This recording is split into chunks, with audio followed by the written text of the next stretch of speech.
મહીસાગર જિલ્લા ભાજપ પ્રમુખે કોંગ્રેસ અધ્યક્ષના વિવાદિત નિવેદનને સખત શબ્દોમાં વખોડી કાઢ્યું. મહીસાગર જિલ્લા ભાજપ પ્રમુખ દશરથભાઈ બારિયાએ લુણાવાડા ભાજપ કાર્યાલય ખાતે એક પ્રેસ કોન્ફરન્સને સંબોધતા કોંગ્રેસના રાષ્ટ્રીય અધ્યક્ષ મલ્લિકાર્જુન ખડગે દ્વારા ગુજરાતીઓ પ્રત્યે કરાયેલ અપમાનજનક ટિપ્પણીનો ઉગ્ર વિરોધ કર્યો હતો.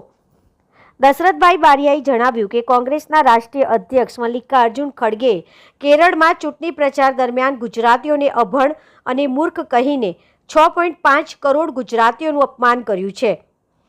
આ નિવેદન માત્ર ગુજરાત જ નહીં પરંતુ દેશ વિદેશમાં વસતા તમામ ગુજરાતીઓની લાગણી દુભાવનારું છે.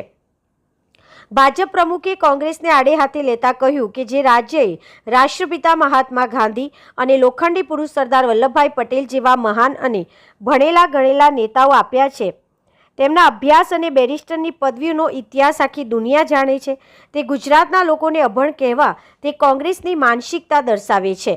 તેમણે વધુમાં ઉમેર્યું કે આજે વડાપ્રધાન નરેન્દ્રભાઈ મોદી અને ગૃહમંત્રી અમિતભાઈ શાહની જોડીએ વૈશ્વિક સ્તરે ભારત અને ગુજરાતનું નામ ગુંજતું કર્યું છે.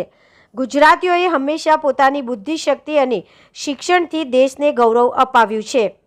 વધુમાં દશરથભાઈ બારિયાએ જણાવ્યું કે કોંગ્રેસના સ્થાનિક નેતાઓએ પણ તેમના હાઈકમાન્ડને સમજાવવું જોઈએ કે ગુજરાતીઓનું વારંવાર અપમાન સહન કરવામાં આવશે નહીં.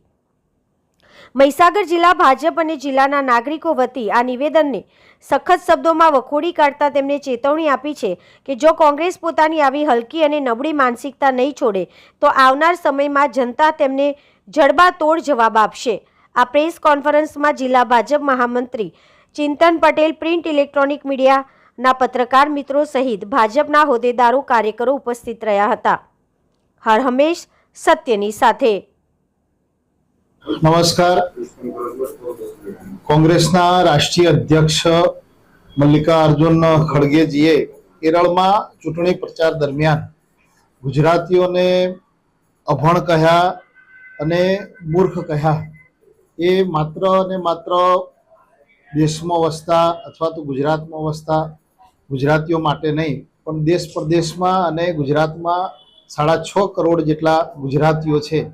આ ગુજરાતીઓનું અપમાન કોંગ્રેસના રાષ્ટ્રીય અધ્યક્ષ શ્રી ખડગેજીએ કર્યું છે.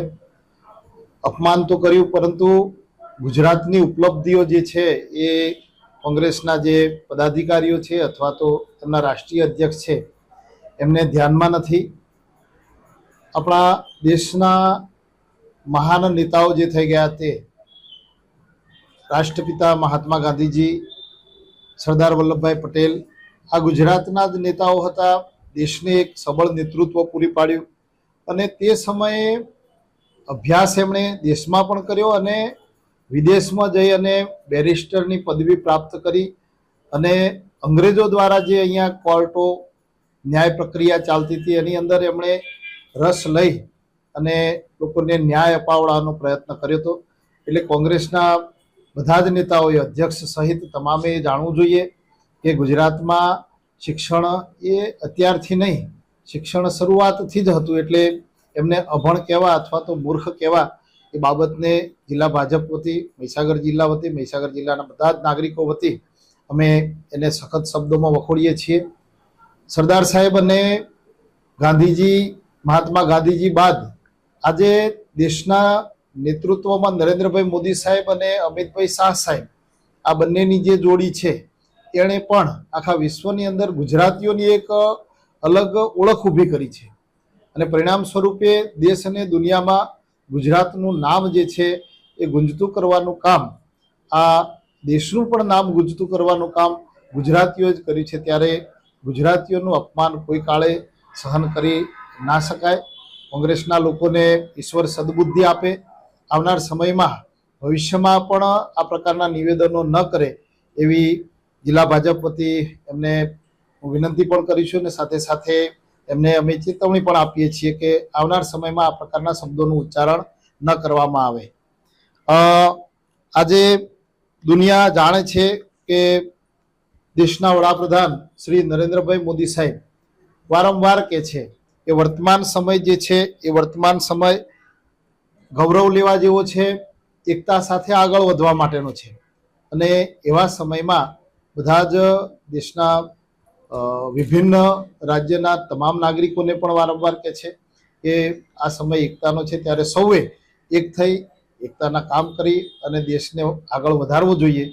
અને ગૌરવવંતા કામો ગુજરાતીઓએ જ્યારે દેશ માટે કર્યા છે, ત્યારે દેશના ગૌરવવંતા ગુજરાતીઓ માટે પણ ગૌરવ લેવા માટે એમણે આહવાન કર્યું છે. ત્યારે સૌએ કોંગ્રેસના લોકોએ એમની આ હલકી જે માનસિકતા છે, એ હલકી માનસિકતા, નબળી માનસિકતાને છોડી અને વારંવાર જે ગુજરાતીઓનું અપમાન કરે છે એને એમણે આ શબ્દ પ્રયોગ એમણે ન કરવો જોઈએ. આજના દિવસે વિશેષ કંઈ ના કહેતા ગુજરાતના તમામ નાગરિકો કે જેઓ રાષ્ટ્રીય નેતૃત્વ સાથે છે એ તમામને જિલ્લા ભાજપ વતી શુભકામનાઓ પાઠવું છું. અને કોંગ્રેસના લોકોને વિનંતી સાથે અને સાથે સાથે અહીંયા અમારા મહીસાગર જિલ્લાની અંદર પણ જે લોકો છે એમને પણ કહેવું જોઈએ કે મલ્લિકાર્જુન ખડગે જે ગુજરાતીઓ માટે શબ્દ બોલ્યા છે એને અમે સમર્થન કરતા નથી, એમ કોંગ્રેસના લોકોએ બોલવું જોઈએ. એમને પણ વિનંતી છે કે તમારા શીર્ષ નેતૃત્વને તમે પણ કહો કે આ રીતે અવારનવાર ગુજરાતીઓનું અને ગુજરાતના ગૌરવને અપમાનિત કરવામાં આવે છે એ યોગ્ય નથી. નહીં તો ગુજરાતની પ્રજા તમને નહીં સોખી લે, મહીસાગરની પ્રજા પણ તમને નહીં સોખી લે. સમય તમને જવાબ આપશે. આભાર.